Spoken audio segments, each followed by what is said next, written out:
ಎಲ್ಲ ಗಣ್ಯರಿಗೂ ನಮನಗಳನ್ನು ಸಲ್ಲಿಸಿ ಈ ಒಂದು ಐತಿಹಾಸಿಕ ಸಮಾರಂಭ ಅಂತ ಹೇಳಿ ಭಾವಿಸಿ ನಾವೆಲ್ಲರೂ ತುಂಬ ಅಭಿಮಾನದಿಂದ NR ರಮೇಶ್ ಅವರ ಈ ಒಂದು ಕರೆಗೆ ಹೋಗ್ಬಿಟ್ಟು ಬಂದಿದ್ದೇವೆ. ಅವರೇ ಹೇಳಿದಾಗೆ ಅಣ್ಣವ್ರ ಬಗ್ಗೆ ಬರಿದೇ ಇರತಕ್ಕಂತಹ ವಿಷಯಗಳಿಲ್ಲ, ಹಾಗೆ ಅವರ ಬಗ್ಗೆ ವ್ಯಾಖ್ಯಾನಗಳನ್ನ ಮಾಡದೇ ಇರತಕ್ಕಂತಹ ಉಪನ್ಯಾಸಕರಿಲ್ಲ.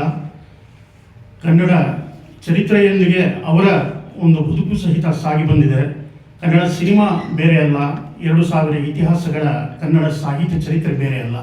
ಹಾಗಾಗಿ ಅದು ಅವರ ಒಂದು ಬದುಕಿನ ಮಜಲುಗಳನ್ನಾಗಲಿ, ಅವರ ಸಾಧನೆಗಳಾಗಲಿ, ಜೀವನ ಸಾಧನೆಗಳಾಗಲಿ, ಕಲಾರಂಗವಾಗಲಿ, ಇಡೀ ವ್ಯಕ್ತಿತ್ವವನ್ನು ಕಟ್ಟಿಕೊಡಲಿಕ್ಕೆ ಇಲ್ಲಿ ಕುಳಿತಿರ್ತಕ್ಕಂಥ ಎಲ್ಲ ಮಹನೀಯರು ಅಹರ್ನಿಶಿ ಕೆಲಸ ಮಾಡಿರ್ತಕ್ಕಂತಹ ಬಹುದೊಡ್ಡ ಲೇಖಕರನ್ನ, ಪತ್ರಕರ್ತರನ್ನ ಶ್ರೀಯುತ NR ರಮೇಶ್ ಅವರು ಒಟ್ಟುಗೂಡಿಸಿದ್ದಾರೆ. ಹಾಗಾಗಿ ಈ ಒಂದು ಗುಂಪಿನಲ್ಲಿ ನನ್ನೂ ಕೂಡ ಕರೆದು ಅಲ್ಲಿ ಅವರು ನನಗೆ ಮಾನ್ಯತೆ ಕೊಟ್ಟು ಗುಣಿಸಿದ್ದಾರೆ. ಹಾಗಾಗಿ ಮೊದಲಿಗೆ ಶ್ರೀಯುತ NR ರಮೇಶ್ ಅವರಿಗೆ ಅವರ ಗುಣಗ್ರಾಹಿತ್ವಕ್ಕಾಗಿ ನಾನು ಅಪಾರವಾಗಿ ಅವರನ್ನ ಅಭಿಮಾನದಿಂದ ಧನ್ಯವಾದಗಳನ್ನು ಹೇಳ್ತಾ ಇದ್ದೇನೆ.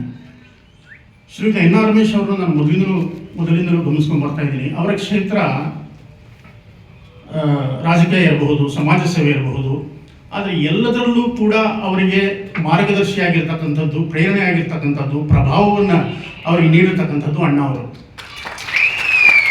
ಅದು ನಿಜವಾಗ್ಲೂ ತುಂಬಾ ನನಗೆ ಮೈ ರೋಮಾಂಚನ ಆಗುತ್ತೆ. ಇಂತಹ ಒಬ್ಬ ನೇತಾರರನ್ನು ನಾವು ಹೊಂದಿದ್ದೀವಲ್ಲ ಕನ್ನಡ ನಾಡಿನಲ್ಲಿ, ಅದು ರಾಜಧಾನಿಯಲ್ಲಿ. ಅವರ ಸಾಧನೆಗಳನ್ನು ನಾವು ನೋಡಿದ್ವಿ, ಅದನ್ನು ತೋರಿಸಿದ್ರು, ದೃಶ್ಯ ಇದರ ಮೂಲಕ ತೋರಿಸಿದ್ರು ಅವರ ಒಂದು ಸಾಧನೆಗಳನ್ನು. ಎಲ್ಲೂ ಕೂಡ ಅವರು ನಾನು ಅಂತಕ್ಕಂಥದ್ದು ಎಲ್ಲೂ ನಾನು ನೋಡಲಿಲ್ಲವ ಅವರ ಇದರಲ್ಲಿ. ವಿನಯವನ್ನೇ ವಿದ್ವತ್ತಾಗಿ ಮಾಡಿಕೊಂಡಂತಹ ಅಣ್ಣ ಅವರ ಗುಣ ಮೊದಲಿಗೆ ಅವರು ಅದನ್ನು ಕಲ್ತಿದ್ದಾರೆ. ಸೊ ಹಾಗಾಗಿ ಅವರು ಇನ್ನೂ ಎತ್ತರಕ್ಕೆ ಬೆಳೀತಾರೆ. ಅಣ್ಣವರ ಆದರ್ಶಗಳನ್ನ ಅಳವಡಿಸ್ಕೊಂಡಿರೋದ್ರಿಂದ ಅವರಿಗೆ ಇಂತಹ ಒಂದು ಪುಸ್ತಕವನ್ನು ಬರೀಲಿಕ್ಕೆ ಸಾಧ್ಯ ಆಗಿದೆ ಅಂತಕ್ಕಂಥದ್ದನ್ನು ನಾನು ಗಮನಿಸಿದ್ದೇನೆ. ಯಾಕಂದರೆ DVಜಿ ಅವರು ಒಂದು ಕಡೆ ಒಂದು ಮಾತು ಹೇಳ್ತಾರೆ, ಒಬ್ಬ ಲೇಖಕನಿಗೆ ಮೊದಲಿಗೆ ಇರಬೇಕಾಗಿರ್ತಕ್ಕಂಥದ್ದು ಸೃಜನಶೀಲತೆ, ನೈತಿಕ ಪ್ರಜ್ಞೆ, ಸಮಾಜದ ಸೌಖ್ಯ. ಈ ಮೂರು ಇರ್ತಕ್ಕಂಥವ್ನು ಮಾತ್ರ ನಿಜವಾದ ಕಳಕಳಿಯ ಒಬ್ಬ ಲೇಖಕನಾಗ್ತಾನೆ. ಅವನಲ್ಲಿ ಮಾತ್ರ ಆ ಸೃಜನಶೀಲತೆ ಇರುತ್ತೆ ಅಂತೀವಿ. ಆ ಮೂರು ಗುಣಗಳನ್ನು ಒಳಗೊಂಡಿರ್ತಕ್ಕಂಥ NR ರಮೇಶ್ ಅವರು ನಿಜವಾಗಿಯೂ ನಾವು ಹೇಳಬಹುದು, ನಾವು ಅನ್ಕೋಬಹುದು, ಏನು ಲೀಲಮ್ಮನಿನ ಗಂಡ ಯಾರಮ್ಮ ಅಂತಕ್ಕಂಥ ಟೈಟ್ಲಿಗೆ ಬರೆದ್ಬಿಟ್ರಲ್ಲ ನಮ್ಮ NR ರಮೇಶ್ ಅವರು ಲೇಖಕರು. ಮತ್ತಿನ್ನೇನೋ ಬೇರೆ ಒಂದು ಟೈಟ್ಲ್ ಇಡ್ಬೋದಾಗಿತ್ತೇನೋ ಅಂತ ಅನಿಸುತ್ತೆ. ಆದರೆ ಅವರಲ್ಲಿ ಇರ್ತಕ್ಕಂತಹ ಒಂದು ಒಳ ಬೇಗುದಿ, ಆ ಒಂದು ತುಡಿತ ಏನಿತ್ತು, ಅದು ಇಡೀ ಕನ್ನಡ ನಾಡಿನಲ್ಲಿ ಇರ್ತಕ್ಕಂತಹ ಎಲ್ಲ ಕನ್ನಡಿಗರ, ರಾಜ ಅಭಿಮಾನಿಗಳ ಅಥವಾ ರಾಜರನ್ನ ಪ್ರೀತಿಸ್ತಕ್ಕಂತಹ ಜನಗಳ ಒಂದು ಆಶಯ ಏನಿತ್ತು, ಅದೆಲ್ಲವನ್ನು ಒಳಗೊಂಡಂತಹ ಒಂದು ಆ ತುಡಿತ ಏನಿತ್ತು, ಅದನ್ನ ಅವರು ಈ ಪುಸ್ತಕದ ಮೂಲಕ ಸಾದರಪಡಿಸಿದ್ದಾರೆ. ನಾವೆಲ್ಲರಿಗೂ ಕೂಡ ನಾನು ಹೇಳಿದ ಹಾಗಲೇ ನಾವೆಲ್ಲರೂ ದಶಕಗಳಿಂದ, ನಾನು ಸುಮಾರು 45 ವರ್ಷದಿಂದ ಬರ್ತಾ ಇದ್ದೀನಿ ಅಣ್ಣವ್ರ ಬಗ್ಗೆ. 45 ವರ್ಷದಿಂದ ಇಲ್ಲಿರೋರೆಲ್ಲ ದೊಡ್ಡ ದೊಡ್ಡ ಕೆಲಸಗಳನ್ನು ಮಾಡಿರೋರು. ವಿಶ್ವಮಟ್ಟದಲ್ಲಿ ರಾಜ್ಕುಮಾರನ್ನ ನಿಲ್ಲಿಸಿರ್ತಕ್ಕಂತಹ ರುಕೋಜರಾಗಿದ್ದಾರೆ, ಗಣಪತಿಯವರಿದ್ದಾರೆ, ಅವರ ಅಂತರಂಗದ ಸಂದರ್ಶನಗಳನ್ನು ಮಾಡಿದವರು. ಪ್ರವೀಣ್ ನಾಯಕ್ ಅವರಂತೂ ಇದುವರೆಗೂ ಅವರು ಅಣ್ಣವರ ಬಗ್ಗೆ ಅವರ ಅಂತರಂಗದ ಮಾತುಗಳು ಇಂತಹ ಹಲವಾರು ಇದನ್ನು ಸಾಮಾಜಿಕ ಜಾಲತಾಣಗಳವರು ಅವರು ಹಂಚ್ತಾನೆ ಇದ್ದಾರೆ. ಹೀಗಾಗಿ ಇವರೆಲ್ಲರ ಮೂಲಕ ಅಣ್ಣವರನ್ನ ನಾವು ಇವತ್ತು ಕೂಡ ಕಾಣ್ತಾನೆ ಇದ್ದೀವಿ. ಆ ದೃಷ್ಟಿಯಲ್ಲಿ NR ರಮೇಶ್ ಅವರು ತಗೊಂಡಂತಹ ಸಬ್ಜೆಕ್ಟ್ ಏನಿತ್ತು, ಎಲ್ಲೂ ಬದಲಾಗಿದೆ. ಅಣ್ಣವರ ಬಗ್ಗೆ ಎಲ್ಲವನ್ನೂ ಹೇಳಿ ಆಗಿದೆ, ಎಲ್ಲವನ್ನೂ ವ್ಯಕ್ತಿತ್ವ ದರ್ಶನದಲ್ಲಿ ಇಳಿಸಾಗಿದೆ, ಎಲ್ಲ ಗುಣಗಳನ್ನು ರಾಜ್ಕುಮಾರ್ ಅವರು. ಅದು ಇದ್ಯಾಕೆ ಬಂತು? ಅವರಲ್ಲಿ ನಿಜವಾದ ಒಂದು ಅಭಿಮಾನ, ಅಣ್ಣ ಅವರಿಗೆ ಇಟ್ಟಂತಹ ಒಂದು ಏನು ಅವರೇ ಹೇಳ್ತಾರೆ ಒಂದು ಕಡೆ ಮೇಲೆ, ಇದು ಮೇರು ಸದೃಶ ಬದುಕಿಗೆ ವಿಕಾರವನ್ನು ಅಂಟಿಸುವ ಕೆಲಸ. ಇದು ನಾವು ಕೂಡ ಬಹಳಷ್ಟು ಕಡೆ ಇದು ನಾವು ಕೇಳಿದ್ದೀವಿ. ಈ ಮಾತು ಬರ್ತಾ ಇತ್ತು. ಏನು ಈ ಪ್ರಸಂಗ ಇಲ್ಲೇನು ಬರೆದಿದ್ದಾರೆ, ಈ ಪ್ರಸಂಗ ಪ್ರತಿ ಸಭೆಗಳಲ್ಲಿ, ಪ್ರತಿ ಉಪನ್ಯಾಸಗಳಲ್ಲಿ ಎಲ್ಲೂ ಹೋದಾಗ ಇದು ಬಂದೇ ಬರೋದು. ಹಾಗಾದ್ರೆ ಇದ್ರ ಬಗ್ಗೆ ಯಾಕೆ ಬರೀತಾ ಇಲ್ಲ, ಇದ್ರ ಬಗ್ಗೆ ಯಾಕೆ ಹೇಳ್ತಾ ಇಲ್ಲ? ನಮ್ಮ ರುಕೋಜರ್ ಅವರು ಕೂಡ ಇದ್ರ ಬಗ್ಗೆ ನಾವು ಸಾಕಷ್ಟು ಚರ್ಚೆಗಳನ್ನು ಮಾಡಿದ್ವಿ. ಇದು ಬರುತ್ತೆ ಈ ಸಬ್ಜೆಕ್ಟ್ ಅಂತೇಳಿ. ಸೊ ಹಾಗಾಗಿ ಈ ಒಂದು ಫೋಟೋ ಬಂದು ಸಾಕು ಅಲ್ವಾ? ಹೀಗಾಗಿ ಇದನ್ನು ಇಟ್ಕೊಂಡು ಅವರು ಮಾಡಿರ್ತಕ್ಕಂಥ ಈ ಕೆಲಸ ಏನಿದೆ ಅದನ್ನು ನಾನು ಈ ಪುಸ್ತಕ ಕೈ ಕೊಡ್ತಾರೆ ನನಗೆ ಒಂದು ಜ್ಞಾಪಕ ಬಂತು, ಅದನ್ನು ಟಿಪ್ಪಣಿ ಮಾಡಿಕೊಂಡೆ.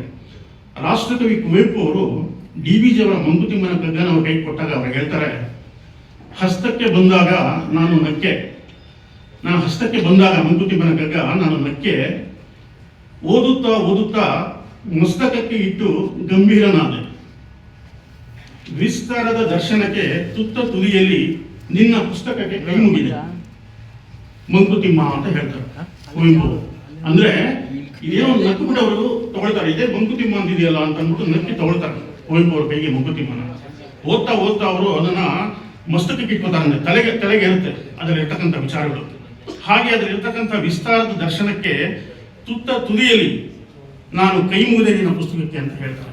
ಹಾಗಾಗಿ ನಿಜವಾಗೂ ಇವತ್ತು ಎನ್.ಆರ್. ರಮೇಶ್ ಅವರಿಗೆ ನಾವು ಕೈ ಮುಗಿಬೇಕಾಗಿದೆ. ಹೀಗಾಗಿ ನನಗೆ ಅನ್ಸದೇನಪ್ಪ ಅಂತಂದ್ರೆ, ಒಂದು ಅವರು ಆರಂಭದಲ್ಲಿ ತೋರಿಸಿದ್ರು, ಕಸ್ತೂರಿ ನಿವಾಸದ ಒಂದು ಹಾಡನ್ನು ತೋರಿಸಿದ್ರು, ರಾಜ್ಕುಮಾರ್ ಬದುಕು ಹೇಗೆ ಅಂತ. ಅದು ರಾಜ್ಕುಮಾರ್ ಬಗ್ಗೆ ಅವರಿಟ್ಟಂತಹ ಅಭಿಮಾನ.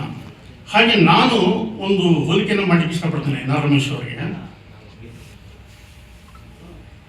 ನಿಮಗೆಲ್ಲ ಗೊತ್ತಿದೆ, ಅತ್ಯದ್ಭುತ ರಾಜ್ಕುಮಾರ್ ಅವರ ಚಿತ್ರಗಳಲ್ಲಿ, ಐತಿಹಾಸಿಕ ಚಿತ್ರಗಳಲ್ಲಿ ಪ್ರಥಮ ಸ್ಥಾನವನ್ನು ಗಳಿಸಿರ್ತಕ್ಕಂಥದ್ದು ಮಯೂರ, ಹೌದಲ್ವಾ?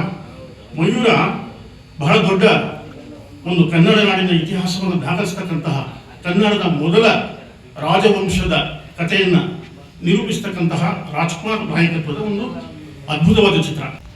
ಚಿತ್ರದ ಮಧ್ಯಭಾಗದಲ್ಲಿ ವಿರಾಮ ಇನ್ನೇನು ಬರುತ್ತೆ ಅನ್ನೋವಾಗ ಅವರು ಒಂದು ಡೈಲಾಗ್ ಮಾಡ್ತಾರೆ. ಆ ಸನ್ನಿವೇಶ ನಿಮ್ಗೆ ಗೊತ್ತು, ನಾನು ಮತ್ತೆ ಹೇಳಕ್ಕೆ ಹೋಗೋದಿಲ್ಲ. ಅಲ್ಲಿ ಒಂದು ಸಂಭಾಷಣೆ ಬರುತ್ತೆ.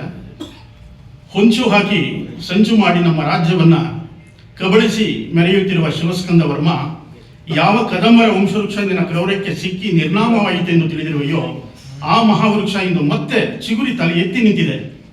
ಪಲ್ಲವರ ಸೊಲ್ಲು ಅಡಗಿಸಿ ನಮ್ಮ ನೆಲದಿಂದ ಬಡಿದೋಡಿಸಿ ವೈಜಯಂತಿಯ ರತ್ನ ಸಿಂಹಾಸನದಲ್ಲಿ ಮತ್ತೆ ಕನ್ನಡ ರಾಜಲಕ್ಷ್ಮಿಯನ್ನು ಪ್ರತಿಷ್ಠಾಪಿಸುವ ಮುಹೂರ್ತ ಹತ್ತಿರವಾಗುತ್ತಿದೆ. ಕನ್ನಡಿಗರ ಪೌರುಷ, ಕನ್ನಡಿಗರ ಸಾಹಸ, ಕನ್ನಡಿಗರ ಸ್ವಾಭಿಮಾನ ಆಚಂದ್ರರಾಕವಾಗಿ ನಿಲ್ಲುವುದೇ ಹೊರತು ನಿನ್ನಂತಹ ಕೋಟಿ ಪಲ್ಲವರ ನಿರಂತರ ದಾಳಿಯಿಂದ ಅಳಿಯದು ಎಂಬ ಸತ್ಯವನ್ನು ಪ್ರತ್ಯಕ್ಷ ಪ್ರಮಾಣ ಮಾಡಿ ತೋರಿಸುತ್ತೇನೆ. ಇದೇ ನನ್ನ ಗುರಿ, ಇದೇ ನನ್ನ ಮಂತ್ರ, ಇದೇ ನನ್ನ ಪ್ರತಿಜ್ಞೆ ಅಂತಕ್ಕಂಥ ಮಾತನ್ನ ರಾಜ್ಕುಮಾರ್ ಹೇಳ್ತಾರೆ. ಅದು ನಾನಿಲ್ಲಿ ಎನ್.ಆರ್. ರಮೇಶ್ ಅವರ ಮುಖಾಂತರ ಈ ಪುಸ್ತಕದ ಬಿಡುಗಡೆಯ ಸಂದರ್ಭದಲ್ಲಿ ಅವರ ಮನದಾಳದ ಒಂದು ಮಾತುಗಳನ್ನು ಈ ಡೈಲಾಗ್ಗಳಿಗೆ ನಾನು ಹೋಲಿಕೆ ಮಾಡ್ತಾ ಇದ್ದೀನಿ. ಹಾಗಾಗಿ ಅವ್ರದ್ದಿರ್ತಕ್ಕಂತಹ ಒಂದು ತುಡಿತ, ಪೌರುಷಗಳೇನಿತ್ತು, ಕುದಿಯುವಿಕೆ ಏನಿತ್ತು, ಅದೆಲ್ಲವನ್ನು ಸಹಿತ ಅವರು ಈ ಪುಸ್ತಕದಲ್ಲಿ ಇವತ್ತು ಸಾದರಪಡಿಸಿದ್ದಾರೆ. ಹಾಗಾಗಿ ಅವರನ್ನ ನಾನು ಇಂದಿನ ಈ ಸಂದರ್ಭದ ಅವಾಸ್ತವಿತೆಯ ಸೊಲ್ಲನ್ನು ಅಡಗಿಸಿದ ಅಕ್ಷರ ಮಯೂರ ಅಂತ ಹೇಳಿ ನಾನು ಕರೀತಾ ಇದ್ದೀನಿ. ಹಾಗಾಗಿ ಹಲವು ವರ್ಷಗಳ ಗೊಂದಲಗಳಿಗೆ ಸಮರ್ಥಪೂರ್ಣವಾದಂತಹ ದಾಖಲೆಯನ್ನು ಸಿದ್ಧಪಡಿಸಿ ಲಿಖಿತ ರೂಪದಲ್ಲಿ ನಮಗೆ ಅವರು ಸಿದ್ಧ ಮಾಡಿ ಕೊಟ್ಟಿದ್ದಾರೆ. ಹೀಗಾಗಿ ನಾವೆಲ್ಲರೂ ಇವತ್ತು ಏನು ಪುಸ್ತಕದ ಈ ಒಂದು ಬಿಡುಗಡೆಯ ಸಂದರ್ಭದಲ್ಲಿ ಸೇರಿದ್ದೇವೆ, ಇಲ್ಲಿ ಕನ್ನಡ ನಾಡಿನ ಪ್ರತಿನಿಧಿಗಳಾಗಿ ನಾವೆಲ್ಲ ಕೂತಿದ್ದೀವಿ ಅಂತ ಅನ್ಸುತ್ತೆ ನನಗೆ. ನಾವೆಲ್ಲರೂ ಕೂಡ ಕನ್ನಡ ನಾಡಿನ ಜನತೆಯ ಪ್ರತಿನಿಧಿಗಳಾಗಿ ರಾಜ್ಕುಮಾರ್ ಅವರ ನಿಷ್ಕಳಂಕ ವ್ಯಕ್ತಿತ್ವದ ಆರಾಧಕರಾಗಿ ನಮಗೇನು ನೋವಿತ್ತು ಮನದಾಳದಲ್ಲಿ ಅದನ್ನು ತೊಡೆದು ಹಾಕಿರ್ತಕ್ಕಂತಹ ಒಂದು ನಿಟ್ಟಿನಲ್ಲಿ ಈ ಲೇಖಕರು ಶ್ರೀಯುತ ಎನ್.ಆರ್. ರಮೇಶ್ ಅವರು ಬಹು ದೊಡ್ಡ ಕೆಲಸವನ್ನು ಮಾಡಿದ್ದಾರೆ. ಇದು ಕೂಡ ರಾಜ್ಕುಮಾರ್ ಅವರ ಪ್ರಬುದ್ಧತೆಯ ದೊಡ್ಡ ದೊಡ್ಡ ಪುಸ್ತಕಗಳ ಸಾಲಿನಲ್ಲಿ ಇದು ಸಣ್ಣ ಪುಸ್ತಕ ಇರಬಹುದು, ಇದರ ಉದ್ದೇಶ ಬಹಳ ಮಹತ್ವಪೂರ್ಣವಾಗಿದೆ. ಹಾಗಾಗಿ ನಮ್ಮ ಒಂದು ರಾಜಕುಮಾರ, ನಮ್ಮ ಅಣ್ಣ ಅವರ ಆ ಬದುಕಿನ ಒಂದು ಕಪ್ಪು ಏನು ಚುಕ್ಕೆ ಇತ್ತು ಅದನ್ನು ಅಳಿಸ್ಲಿ ಹಾಕಲಿಕ್ಕೆ ಅವರು ಪಟ್ಟಂತಹ ಪರಿಶ್ರಮದ ಪ್ರತಿರೂಪವಾಗಿ ಈ ಪುಸ್ತಕ ಇವತ್ತು ನಮ್ಮ ಮುಂದೆ ಬಿಡುಗಡೆಯಾಗಿದೆ. ಮಹನೀಯರು ಬಿಡುಗಡೆ ಮಾಡಿದ್ದಾರೆ. ತುಂಬ ಒಳ್ಳೆಯ ಪ್ರಕಾಶಕರು ಇದನ್ನು ತುಂಬ ಒಳ್ಳೆಯ ಒಂದು ಸ್ನೇಹ ಪ್ರಕಾಶನದಿಂದ ಇದನ್ನು ಅದ್ಭುತವಾಗಿ ಪ್ರಿಂಟ್ ಮಾಡಿದ್ದಾರೆ. ನೋಡ್ತಾ ಇದ್ರೇ ಅದು ತುಂಬ ಆಕರ್ಷಕವಾಗಿದೆ, ಓದೋಣ ಅನ್ಸುತ್ತೆ. ಆಮೇಲೆ ಅವರೇ ಹೇಳಿದಾಗೆ ಬಹಳಷ್ಟು ದಾಖಲೆಗಳನ್ನು ಬಿಡುಗಡೆ ಮಾಡಿದ್ವಿ, ಅದನ್ನು ಸಾಮಾಜಿಕ ಜಾಲತಾಣಗಳಲ್ಲಿ ಅದನ್ನು ಹಂಚ್ಕೊಂಡಿದ್ದೀನಿ ಅಂತ ಹೇಳಿದ್ರು. ಅದು ಇವತ್ತು ನಮ್ಮ ಮೂಲಕ, ಅಂದರೆ ಈ ಪುಸ್ತಕದ ಮೂಲಕ ನಮ್ಮೆಲ್ಲರಿಗೂ ತಲುಪಿದೆ. ನಾವೆಲ್ಲರೂ ಕೂಡ ಅದರ ಬಗ್ಗೆ ಮಾತನಾಡಬಹುದು. ಹಾಗಾಗಿ ಇದರ ಯಾವುದೇ ಒಂದು ಗೊಂದಲಗಳನ್ನು ನಾವು ಇಟ್ಕೊಳ್ಳೋ ಒಂದು ಪ್ರಮೇಯವೇ ಇಲ್ಲ ಅಂತಕ್ಕಂಥ ಮಾತನ್ನು ಹೇಳ್ತಾ, ರಾಜ್ಕುಮಾರ್ ಅವರ ವ್ಯಕ್ತಿತ್ವ ದರ್ಶನಕ್ಕೆ ನಾವು ನೀಡಿದಂತಹ ಕೊಡುಗೆಗಳು, ಲೇಖಕರಾಗಿ ನಾವು ನೀಡಿದಂತಹ ಕೊಡುಗೆಗಳನ್ನು ಸಹಿತ ಅವರು ಈ ಸಂದರ್ಭದಲ್ಲಿ ಸ್ಮರಿಸಿಕೊಳ್ತಾ ಅವರ ಈ ಪುಸ್ತಕವನ್ನು ಈ ತುಂಬ ಒಂದು ಒಳ್ಳೆಯ ವಾತಾವರಣದಲ್ಲಿ ಬಿಡುಗಡೆ ಮಾಡಿದ್ದಾರೆ. ಬಹಳ ಅರ್ಥಪೂರ್ಣವಾದಂತಹ ಕೆಲಸಗಳನ್ನು ಮಾಡಿರ್ತಕ್ಕಂತಹ ವ್ಯಕ್ತಿಗಳನ್ನು ಇಲ್ಲಿ ಕರೆಸಿ ಅವರ ಮೂಲಕ ಪುಸ್ತಕವನ್ನು ಬಿಡುಗಡೆಗೊಳಿಸಿರ್ತಕ್ಕಂಥದ್ದು ಅವರ ದೊಡ್ಡತನ. ಹಾಗಾಗಿ ಅವರು ಬಿಡುಗಡೆ ಮಾಡಿ ಅವರು ನಾನು ಬಿಡುಗಡೆ ಮಾಡಿದ್ದು, ನಾನು ಬರೆದಿದ್ದು ಅಂತ ಹೇಳ್ಕೋಬಹುದಿತ್ತು. ಬಹಳ ವಿನಯಶೀಲರವರು, ನಾನು ನೋಡಿದ್ದೀನಿ. ನಾನು ಆಗಲೇ ಹೇಳಿದ್ನಲ್ಲ, ರಾಜ್ಕುಮಾರ್ ಅವರ ವಿನಯವೇ ವಿದ್ವತ್ತಾದ ದೊಡ್ಡ ಗುಣ ಅವರಲ್ಲಿದೆ. ಹಾಗಾಗಿ ಅವರು ಬಹಳ ದೊಡ್ಡದಾಗಿ ಬೆಳೆಬಲ್ಲರು, ಬಹಳ ಸಂಘಟನೆಯನ್ನು ಮಾಡಬಲ್ಲರು. ನಿಮ್ಮಂತಹ ಸಾವಿರಾರು ಜನಗಳನ್ನು ರೂಪಿಸ್ತಕ್ಕಂಥ, ಅವರನ್ನು ಒಟ್ಟುಗೂಡಿಸ್ತಕ್ಕಂಥ ಶಕ್ತಿ ಅವರಲ್ಲಿದೆ. ಅದು ಅಣ್ಣಾವರಿಂದ ಅವರಿಗೆ ಆಗಿರಬಹುದು ಆ ಶಕ್ತಿ ಅಂತಕ್ಕಂಥದ್ದು. ನಾನು ಕೂಡ ಅದನ್ನು ಹೇಳ್ತೇನೆ. ಈ ಪುನರಾವರ್ತನೆ ಮಾಡ್ತಾ ಹೋದರೆ ತುಂಬ ದೊಡ್ಡದಾಗುತ್ತೆ. ಭಾಷಣ ಮಾಡೋರು ಭಾಳ ಚೆನ್ನಾಗಿದ್ದಾರೆ. ಹಾಗಾಗಿ ಅವರು 45 ಮಿನಿಟ್ಸಲ್ಲಿ ಕಾರ್ಯಕ್ರಮ ಮುಗಿಸ್ಬೇಕು ಅಂತ ಹೇಳಿರೋದ್ರಿಂದ ಅವರಿಗೆ ಮತ್ತೊಮ್ಮೆ ಧನ್ಯವಾದಗಳನ್ನು ಹೇಳ್ತಾ, ಅಣ್ಣಾವರ ಬಗ್ಗೆ ಒಂದು ವಿಜಯ ನರಸಿಂಹ ಅವರು ಒಂದು ಪದ್ಯವನ್ನು ಬರೆದಿದ್ದಾರೆ. ಅದನ್ನು ಹೇಳಿ ರಾಜ್ಕುಮಾರ್ ಅವರ ವ್ಯಕ್ತಿತ್ವವನ್ನು ಅವರು ಹೇಗೆ ಅರ್ಥ ಮಾಡ್ಕೊಂಡಿದ್ದಾರೆ ಅಂತಕ್ಕಂಥದ್ದಕ್ಕೆ ಒಂದು ದೃಷ್ಟಾಂತವಾಗಿ ಈ ಪದ್ಯವನ್ನು ಮುಂದೆ ಹೇಳ್ತೀನಿ ನಾನು. ವಿಜಯ ನರಸಿಂಹ ಅವರ ರಚನೆ ಇದು. ಯಾಕಂದರೆ ರಾಜ್ಕುಮಾರ್ ಜೊತೆಯಲ್ಲಿ ಯಾವತ್ತೂ ಕೂಡ ಉದಯಶಂಕರ್ ಇಲ್ಲದೇ ಸಾಹಿತ್ಯನೇ ಇರಲಿಲ್ಲ. ಸಾಹಿತ್ಯ ಮತ್ತು ಕಲೆ ಅಂತಂದರೆ ರಾಜ್ಕುಮಾರ್ ಉದಯಶಂಕರ್ ಅವರಿಗೆ ಹೋಲಿಕೆ ಮಾಡಬಹುದಾದಂತಹ ದೊಡ್ಡ ಕಾಳಿದಾಸ ಭೋಜರಾಜರ ಒಂದು ಅನುಬಂಧ ಅವರಿಬ್ಬರದು. ಇಲ್ಲಿ ವಿಜಯ ನರಸಿಂಹ ಅವರು ಒಂದು ಪದ್ಯವನ್ನು ಅವರ ಬಗ್ಗೆ ಬರೆದಿದ್ದಾರೆ. ತುಂಬ ಸಣ್ಣ ಪದ್ಯ ಇದೆ, ಹೇಳಿಬಿಟ್ಟು ನಾನು ಮಾತು ಮುಗಿಸ್ತೇನೆ. ನೆಲ ಮುಗಿಲಿಗೆ ಒಂದಾಗುವ ಆ ಭೀಮಶಕ್ತಿ, ಕಡಲೇಳರ ಉಲ್ಲಂಘಿತ ಆ ಮಾರುತಿ ಶಕ್ತಿ, ಗುರುರಾಯನ ಮಂತ್ರಾಕ್ಷತೆ ಮಹಿಮಾನ್ವಿತ ಮೂರ್ತಿ, ಕಲೆಗಾರರ ಕುಲ ದೀಪವೇ ನಿನ್ನಲ್ಲಿದೆ ಪೂರ್ತಿ. ನೀನೇರಿದ ಆ ಎತ್ತರ ಊಹೆಗೂ ದೂರ, ನೀ ಸೇರಿದ ಗುರಿಯ ಆ ತುದಿ ಆ ಗೌರಿ ಶಂಕರ, ನೀನಾಡಿದ ನುಡಿಯೂ ಚೈತನ್ಯದ ಪೂರ, ನವಸ್ಫೂರ್ತಿಯ ನವಕೀರ್ತಿಯ ನವರಸಧೀರ. ರವಿಚಂದಿರ ತಾರಾಗಣ ಧರೆ ಇರುವ ತನಕ, ಕಲೆ ಸಂಸ್ಕೃತಿ ಕರುನಾಡಲಿ ಬಾಳುವ ತನಕ, ಮನೆ ಮನೆಯಲ್ಲಿ ಮನದಲ್ಲಿ ನೀ ನೆಮ್ಮನೆ ಬೆನಕ. ನೀ ನಗುತ್ತಿರು, ನೀ ಬೆಳಗಿರು ಈ ನಾಡಿನ ಬೆಳಕ, ನೆನಪಿನಲ್ಲಿ ತರುತ್ತಿರು ಮರೆಯಲಾಗದ ಪುಳಕ. ನಮಸ್ಕಾರ.